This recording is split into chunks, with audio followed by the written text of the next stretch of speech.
अथ राहुकवचम्। ॐ अस्य श्रीराहुकवचमहामन्त्रस्य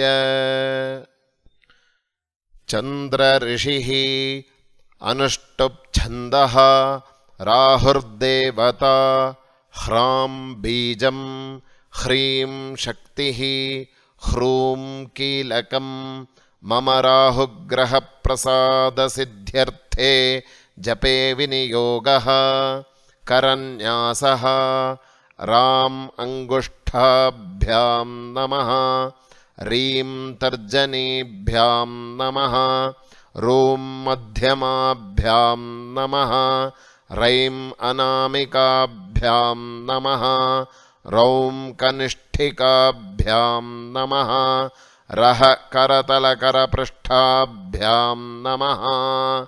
अंगन्यासः रां हृदयाय नमः, रीं शिरसे स्वाहा, रूं शिखायै वषटे, रैं कवचाय हुं, रौं नेत्रत्रयाय वौषटे, रः अस्त्राय फटे, भूर्भुवः सुवरोमिति दिग्बन्धः। ध्यानम्।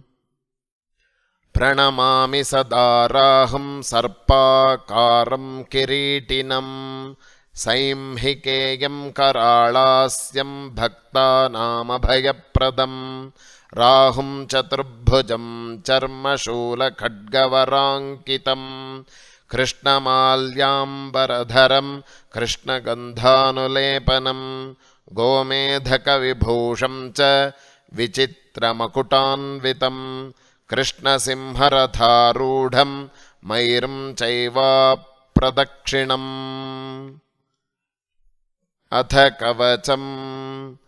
नीलाम्बरः शिरः पातु ललाटं लोकवन्दितः, चक्षुषी पातु मे राहुः श्रोत्रमर्धशरीरवान्, नासिके मे कराळास्य शूलपाणिर्मुखं मम, जिह्वां मे सिंहिकासूनुः कण्ठं मे कष्टनाशनः, भुजङ्गेषु भुजौ पातु नीलमाल्यः करौ मम, पातु वक्षस्तपोमूर्तिः पातु नाभिं विधुं तुदः, कटिं मे विकटः पातु ऊरू मे सुरपूजितः, स्वर्भानुर्जानुनी पातु जङ्घे मे पातु चाप्यगुः, गुल्फौ ग्रहाधिपः पातु नीलश्चन्दनभूषितः, पादौ नीलाम्बरः पातु सर्वाङ्गं सिंहिकासुतः। फलश्रुतिः। राहोरिदं कवचमीप्सितवस्तुदं यो भक्त्या पठेदनुदिनं नियतः शुचिः सन्, प्राप्नोति कीर्तिमतुलां च श्रियः समृद्धिम्, आरोग्यमाशु विजयादसुरप्रसादात्।